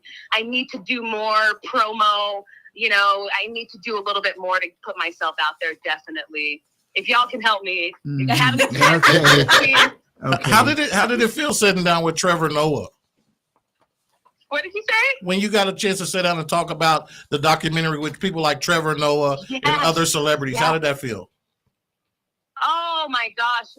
That was a very nerve-wracking moment because I don't know why, obviously Trevor, I think, had watched the film and I think felt he liked the film. And I remember sitting down, you sort of sit, it was a Zoom call. And wow, he was just so kind and warm and smart. And one of the things that he said in the beginning was something like, one of the, a new up and coming director, very talented or something. And I just felt so good to hear that, it was incredible. I felt like I made something, Right. Yeah. Salima, I got a question for you. Yeah. When are you coming back to Tulsa? I would love to come back to Tulsa. Okay. I would love to come back to Tulsa. Every time I do an interview, if I do an interview, about the film, people always ask me if it's, oh, it was a happy story. They found the bodies. And I always, sort of end those talks with, no, it's not over. We have to get the job. That would be a good documentary. Thank you. No, don't get that right. And it always ends on this sad note, but that's okay for me. As long as y'all understand it's not over. I would love to come back to Tulsa. Let's put it that way. I'm here, Bobby. Yeah. Instead of documentary, is there a possibility for a big time movie with a big budget? I would, and let me tell you something. I'm so glad you asked that question, because as I was researching, not only was I researching the documentary, I was researching what this film, because I think it could be huge. I think it could be like Titanic, right. Because of the money. I really think it could be a great film. I don't care if there's been 10 documentaries done about it. Like, a good film needs to be done, period. I think that's the most important thing, because everybody's told a piece of the story, Right. but no one's put it all together in one film. Yes. Salima, do you think it's one of those things where maybe people are not, because when you put something like on a film like that, then do you feel like you back at the drawing board, people may feel like they're not ready, or we don't know if we could? You think you would deal with that That's again? a great question. Well, The Watchmen did it, right? The Watchmen, How do you guys feel about that? I know we don't have much time, but how do you guys we feel got some about it? time. The Watchmen was cool. I thought it was just a little short. It was just a piece. It was a piece. Snippet. And I caught the tail end of it when I first saw it. So I didn't even know Greenwood was going to be on there. Black Wall Street was going to be a part of that. Right. It was just a little bit. Yeah. I think, yes, it's partly that. And then who would make that? Who would you trust to make that doc? Do you know? I don't, would it be like a Ryan Coogler? Would it be like an Ava DuVernay? What would you think? I think we trust you and Tyler Perry. Really? Hey, Tyler Perry, are you listening? You and Tyler, that'd be a good combination. Hey, we live all over the world. You never know. The Yeah, phone you might never start know. ringing. Right. Be like, hello. That is the biggest thing when you talk about you and where Spike. Tulsa is now. The things are still happening. Right. That they still exist. The reparations still haven't been met for what happened. There's so many other social issues that kind of bring this. There was a huge black cloud over Tulsa before Centennial. Right. Some of that was lifted when people started shining the light on Tulsa. Temporary. But when they left, we were like, where we go now? Like, it's kind of like when I was talking to MSNBC and they were asking all these questions a year later from the Centennial. What has happened, Bobby? And I just said, hey, look, we're still here.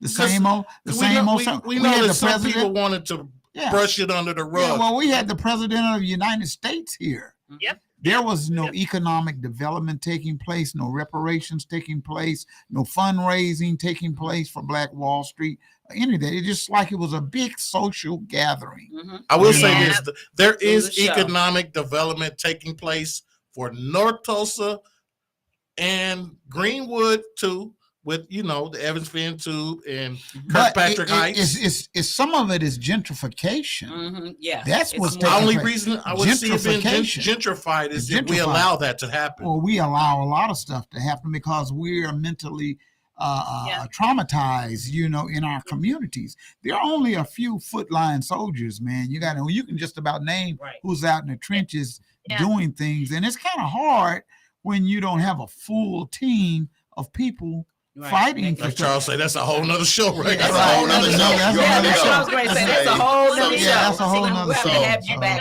Don't get me started on that. Okay.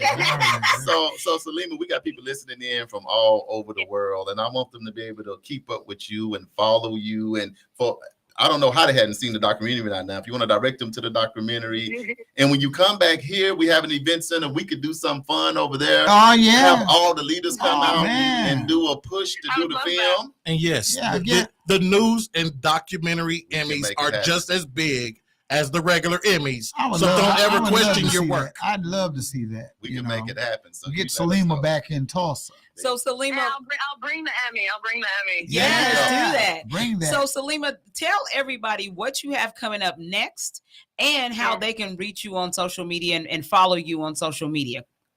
Follow me on social media, Twitter and Instagram, Lima Cake, Lima Cake. And what am I working on now? I worked on Dreamland with CNN, and then I worked on my next film, which comes out this weekend on CNN. It's called Glitch, The Rise and Fall of HQ Trivia, and it's about a business that failed. That comes out on Sunday night at 9 p.m. Eastern. And I'm just telling more stories. I want to tell, I want to see what I can do. I want to see what my capabilities are. And I need the support of my community to do that. And what was the last thing? The last thing I wanted to say is that just because this Emmy was won does not mean that it is the end of the story. And I don't want people to think that, oh, we went up there, we won the Emmy, and then that's it. Yes. Right. Yes. So I just want to say thank you. Yeah, I like to say the same thing. You know, I'm kind of curious. What did LeBron think? What did LeBron think of all of that? See, he's behind the scenes. What did he think about the finished product and stuff? I don't know. I would say ask if you can ask LeBron. Ask LeBron. I know what Mav Carter felt. Mav Carter specifically told me he loved it. I'm not sure what LeBron felt about the film. Okay. But I'm sure he loved it. Yeah, I'll say that. I got awesome. Well, thank you, Salima, so much for taking time to come on and be on with our listeners and sharing, you know, that whole experience with us. We really appreciate that. Again, like JB and Bobby both have said, thank you so much for telling our story and, you know, giving us the platform to be able to do that. We really appreciate you for that. All right. All right, Salima. Thank you so much, Damali and Charles. Thank you so much for all the grace you showed me when I was out there. Bobby, you as well. And I can't wait to come back down. All right. Can't wait to see you. All right, y'all. It's Salima. She's in here. That Dreamland. She got something else coming up. Dreamland. We'll post that. Make sure you keep sharing this video. This is news you can use right here. Max. Okay, On HBO Max. It's going down. Got Going down. Yeah. All right, we're coming up next with our Hump Day Hot Topics right here on News You Can Use. Kbob 89.9 FM.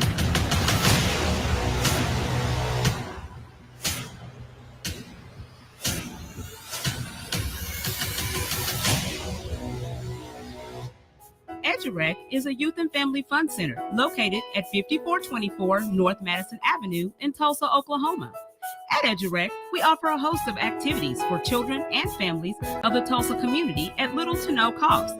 To find out about the many programs, activities, and services offered at EduRec, please visit our website, www.edurectulsa.com, or just give us a call at 918-430-3947. Fitting Back In is a reintegration program designed to help those released from prison to fit back into the community as productive, valuable members of society. They help schedule various classes such as anger management, substance abuse, and mental health. They also work with different programs in the community to provide job training. If you or someone you know needs help with resources in career development, employment, or housing, to find out more information, call 918-592-3500 or stop by 2121 North Harvard Avenue, Monday through Thursday from 9 a.m. to 2 p.m. The 36th Street North Event Center is a full-scale event center where we share the experiences of the community. At the event center, you can rent space for weddings, birthday parties, receptions, concerts, Greek events, quinceañeras, and much more. We also do custom decor, linen, and centerpieces. We're located at 1125 East 36th Street North. To book your next special event, business gathering, or community event, call us at 918-200-9046. Like, here you go. Man, Salima came in here and hit a home run. Damali, what you think? Yeah, she did, and I'm so thankful that she was able to participate with us and be on the show today. Hey, so I appreciate her for taking time out of her schedule to come on and kick it with us. Right. JB, what you say, man?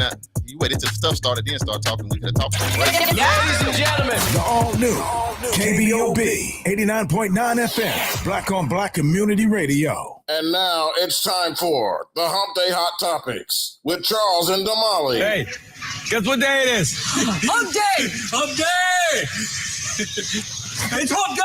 Hey, Mike. It's the Hump Day Hot Topics on News You Can Use. Hey, we back.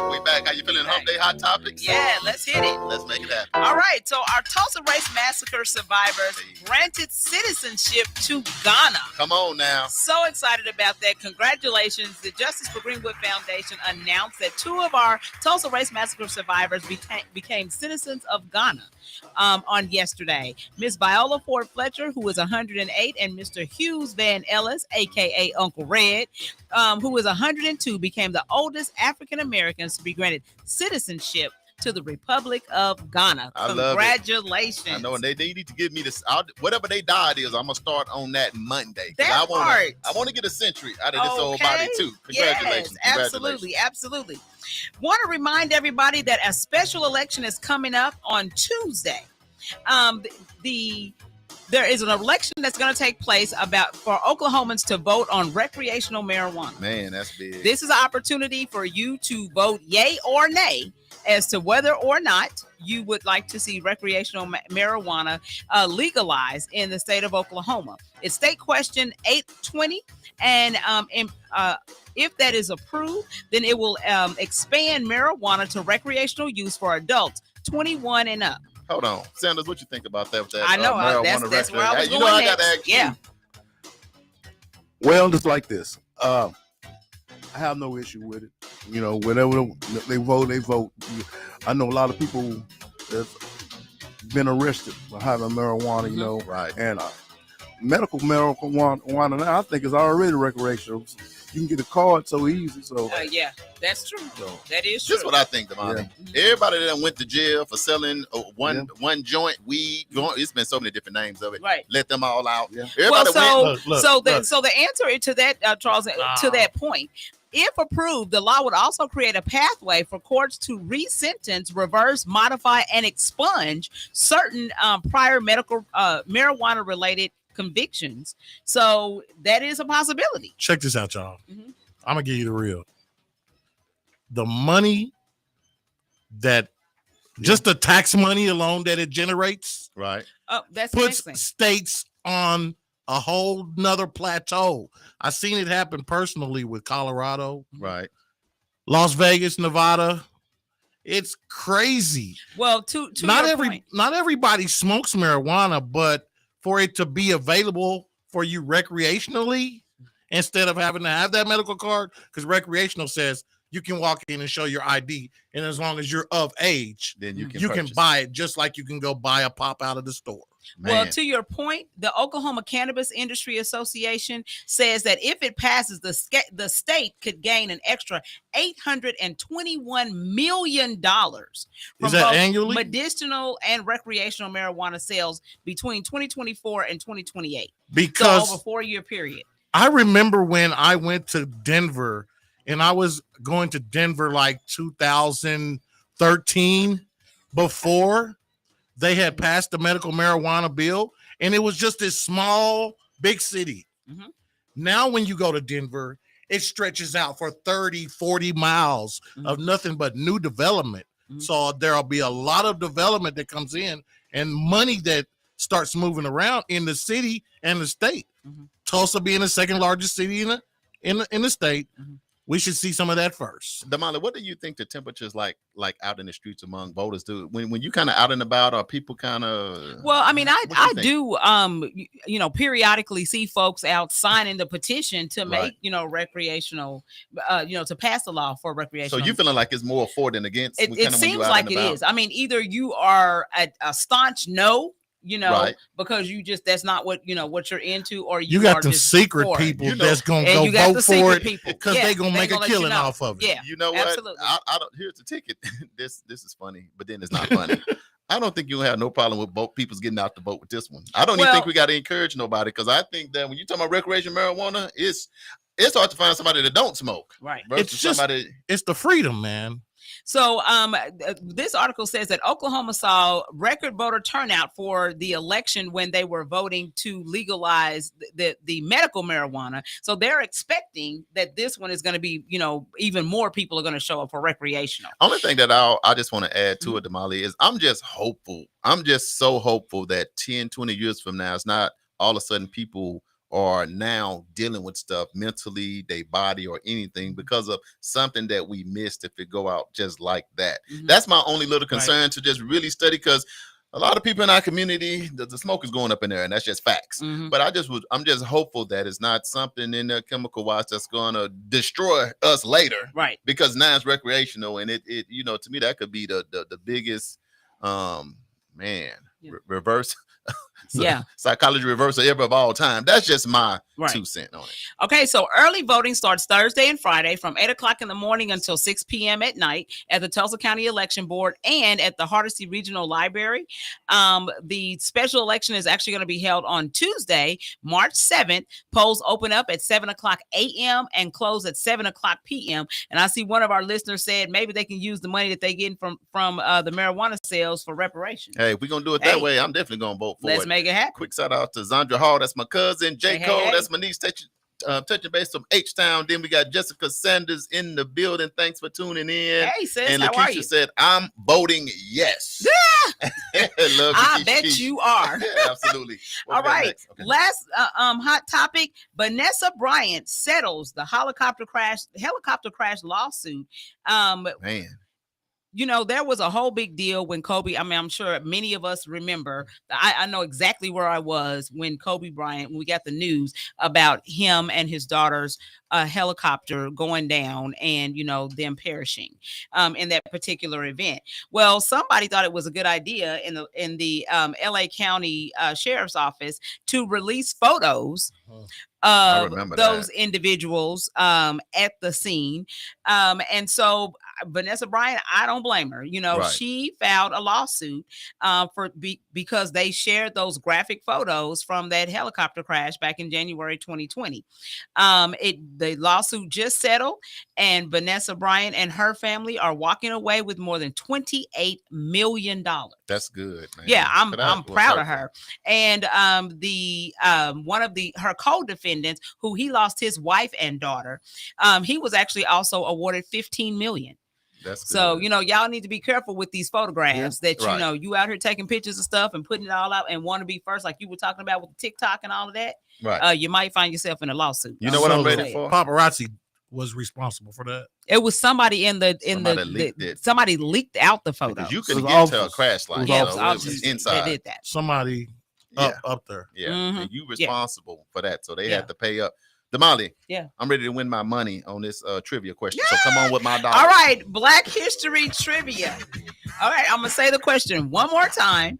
And it says, who founded the Black Star Line, which is a shipping and passenger line which promoted the return of African diaspora to their ancestral lands? Was it A, Martin Luther King Jr.? Was it B, Malcolm X? Was it C, Frederick Douglass? Or was it D, Marcus Garvey? JB said A. JB said A. I have a dream. Me and Frat said D. Yeah. And I think I seen a couple of D's on the live. Christy said D. Christy said D. Yeah. What we got? I'm gonna have to change my answer because I know if Christy got D, it's probably D. Yeah. Too late. The answer is D. Charles is 4 of 4. The Black Star Line was a shipping line incorporated by Marcus Garvey, the organizer of the Universal Negro Improvement Association, the UNIA, and other members of the UNIA. The shipping line was created to facilitate the transportation of goods and eventually African Americans throughout the African global economy. Black Star Line became a key part of Garvey's contribution to the Back to Africa movement. Let me tell you something. If you've never did a deep dive on Marcus Garvey was a bad man. You need to check it out. He's a beast. Yeah. Upcoming events. Let's get out of here, y'all. I know we're a little over. Y'all appreciate all our loyal listeners, boy. Y'all still hanging in there with us. Yes. All right. Upcoming events. World One Development is looking for volunteers to help serve the community. If you would, you know what? Sanders, did we forget you? No. Not you. Okay. We'll keep doing what you're going. doing. Okay. Stay focused. Okay. I can't be forgotten. Yeah, you're right. All right. If you would like to volunteer or need community service hours, call us at 918-380-1493, or you can email me at damali.wilson@world1development.com, or you can inbox us on Facebook Messenger at World One Development. If you're looking to have an event, the 36th Street North Event Center has dates available. You can give us a call at 918-200-9046 to reserve your spot. Fitting Back In is still taking registrations for justice-involved individuals, past or present, in Tulsa County for job training programs that will yield living wage jobs. You can contact Christy Williams at Christy, Kristi, .Williams at fittingbacktulsa.org, or you can give her a call at 918-592-3500 to sign up. We're here to help justice-involved individuals thrive. Oasis Fresh Market is open from 8 o'clock a.m. until 9 o'clock p.m. Monday through Saturday, and 8 o'clock a.m. to 8 o'clock p.m. on Sundays. Oasis has Black History merch. You know, I forgot yesterday was the last day of Black History, but they probably still got some. So Black y'all go History check is it going out. on. And April 8th. That's April going to be something going to be coming up. So just kind of, that's going to be at Oasis. So kind of just put a little thing. Because you know when we do it at Oasis, we do it big. So just kind of, that's a Saturday, April 8th. April 8th. Yeah, so y'all write it down. That's Easter weekend for you Easter bunnyans and all of that stuff. Easter bunnies. See, okay. You see that word? See, don't you see that? Okay. Uganda Missions. If you would like to sponsor a child's education for one school year, consider making a donation to World One Development in the amount of $250. That takes care of breakfast, lunch, books, uniform, a broom for one student, and the fees that it costs to send the money over there. You can cash app us at $ World One Development, or you can pay via PayPal at donations@worldonedevelopment.com. The City of Tulsa Working in Neighborhoods Division, they have grants available in the amount of $5,000 for qualified applicants to repair home conditions that threaten the health and or safety of occupants. You can go to housing@cityoftulsa.org in order to sign up for those programs. Black History Saturdays will take place this Saturday, March 4th, at Edgerec Youth and Family Fun Center, located at 5424 North Madison Avenue. It's going to run through November, so you can sign up at bit.ly/Black History Saturday. And the chef does a hot breakfast a hot lunch. The food is the bomb. The bomb, and like that's the continuation. Black History is not over. Just in February. That's Meet right. us Saturday at Edgerec. Joyful Movement North Tulsa. This is what I was talking about. The 8-week challenge is currently happening at Jane A. Malone Center, aka Chamberlain Park, located at 4940 North Frankfort Avenue, from 6 o'clock p.m. until 7 o'clock p.m. This is sponsored by Be Well Community Development Corp., Tulsa Parks, and Tulsa Health Department. I have been participating in the belly dance class with Jolie Ferdue, which is Dr. Andre Ferdue's wife, and we have been having a blast. Hold on, Damali, let me see if I can get the belly. You're not doing the belly shake? You doing the belly roll? Is that it? No, that's not it. You need to come to the class. I don't think I'm gonna make it in that class. You need to come to the class. So they have belly dancing classes Monday and Wednesday from 6 to 7. They have on Tuesdays they have line dancing. On Wednesday mornings they have yoga at 10 a.m. and all of this stuff is free. And guess what, y'all? I won a free gift because I actually answered some questions because I knew all the answers because of Dr. Ferdue being on our show. Wow. And I was reading the questions. I'm like, Dr. Ferdue said this, and Dr. Ferdue said awesome. that, and I answered all the questions. Lieutenant They ain't Sanders. fresh, cheese. So I listened. Lieutenant Sanders. I was listening. I was being studious. It's just my thought. If they got all these women belly dancing 3 months before summertime, get ready. Man. Ain't no telling what's going down. Hot girl summer. The hot girl summer to turn up the grill. I already know. JB, watch what I tell you. Ain't gonna be able to tell her nothing. And here's the thing, JB, they belly dancing hard. The Molly's in the event center. She done fell out trying to belly dance. I'm like, if you the belly dance leader, you better get up. Whatever. Hey, y'all be careful. But it's all free, and you guys can still sign up. There's still spaces available. So just make sure the information is included on our Facebook page. So just go there and just click on the link, and you'll be good to go. Make it happen. Tulsa Gifted Braiders presents FNF Hair Show. It's a live event that's going to be happening This Sunday, March 5th at A2 Nightclub, which is located at 2114 South Memorial Drive. Doors open up at 4 o'clock p.m. Tickets in advance are $15, and they're going to be $20 at the door. There's a VIP section available. You can contact Sharnay Vic Kelly, aka Itty Bitty the Braidologist, on Facebook for tickets. She done came up. She's beats on the braids. Man, she kills it. She the real one. I saw a video just the other day of her braiding somebody's hair, and she had a blindfold on, and she was braiding and killed it. Braids was She's been in the game for a minute, so she came up. Yes, absolutely. Don't forget, the special election day is going to be happening on Tuesday, March 7th. Oklahomans need to decide whether or not to legalize recreational marijuana through State Question 820. If approved, it's going to end. It's going to expand recreational marijuana use for adults 21 and up.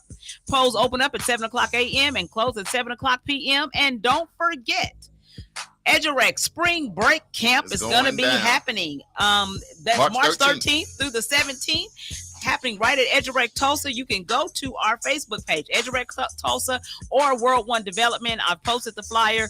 Also posted a link where you can sign your child up. It's $20 a day.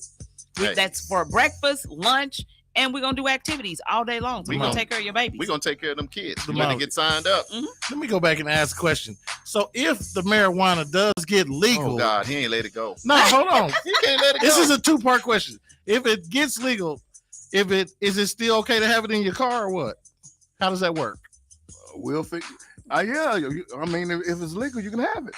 Yeah. Okay. And the second part of it is if I ain't never smoked marijuana before, so if I show up to next week's show high, are y'all gonna fire me? Probably, because you're gonna hit the wrong button over there, and so you're gonna be out of here. Okay, I won't smoke. I'm not gonna start smoking. Drink and smoke responsibly. Right, exactly. All right, birthdays. Tomorrow, March 2nd, is going to be Sharonda Holmes' birthday, and Senator Kevin Matthews and Candace Edwards. What's going on, family? Happy birthday to all y'all. March 3rd, Daniel, our interpreter over in Uganda. It's going to be his birthday. And Paul Ball with the Individuals Car Club. Big Paul, happy birthday, brother. March 6th is going to be Kelsey Davis, Lawrence Dyer, Gloria Grayson, and Oline Riley. Man, them are people right there. Okay. That's the squad, right? Lieutenant Sanders, thanks for coming in. That's number one, giving us some news that we can use. But you got to get the people the three things before you get out of here. What's the three things you got for the community? Got 3 gun safety tips. All right. Yes. Treat all guns as if they were loaded. Yes. Also, keep your finger off the trigger until you're ready to shoot. And also, store your guns properly. Yeah. In a proper, safe place. Yeah. They ain't gonna let me smoke. So when you want to go to the you going to the range? You gonna default to the range? Hey, we can go just let me know. We can go anytime. One more. On Admiral. Yeah. Okay. Yeah. That what A2? A1. Yeah. A2. Yeah. Yeah. You need to go do that. All right. One more thing. The Juneteenth Planning Committee meeting is going to be March 23rd from 6 to 8 p.m. at the 36th Street North Event Center. That's 1125 East 36th Street North. They're asking if you want to participate and be a part of the planning. Come on out. Damali. Yes. You did a great job today. Thank you. You did too. Jay Beezy. It was a long show, but hey. DJ JB Smooth. I'm over. Number one DJ in the city. Great job. Lieutenant Sanders. Thank you. Thank you for coming in, man. Yes. Any last thoughts for the people before we let you go? I want to say, again, thanks for having me on the show. And I want everybody to continue to be safe out there. Yes. Make sure y'all share this video. Another quick shout out to Salima Karoma, producer of the LeBron James documentary Dreamland, The Burning of Black Wall Street, won an Emmy for outstanding graphic design and art direction. Thanks. And appreciate her for coming on along with Uncle Bobby, hanging out with us on our show today. We got to get ready to get out of here, y'all. But please consider donating to Eden Media Service to help our community radio continue to stay on the air. You can send your donation made payable to Eden Media Services to 1216 North Lansing Avenue. Sweet D, we're moving on up, y'all. Tulsa, Oklahoma, 74106. Next week, we got the medical report with Dr. Andre Ferdu. So until then, it's been news you can use with your boy Charles Hopper. That's me. And Damali Wilson, that's me. And we live every Wednesday from 1 p.m. to 2 p.m. So make sure you tune in. If you'd like to represent or promote advertise your business, event, whatever it is you got going on in your life, and you want to be on this show, make sure you inbox us on Facebook at World One Development. This has been World One Development's news you can use with your host, Mr. Charles Harper and Mr. Molly Wilson. Y'all have a great day. Be safe. Don't do nothing we wouldn't do. The views, thoughts, and opinions expressed on this program belong solely to me and these guests, and not necessarily to this station, organization, committee, or other group, individuals associated with this radio station or this show.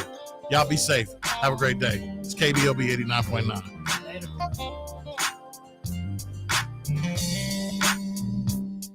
Later.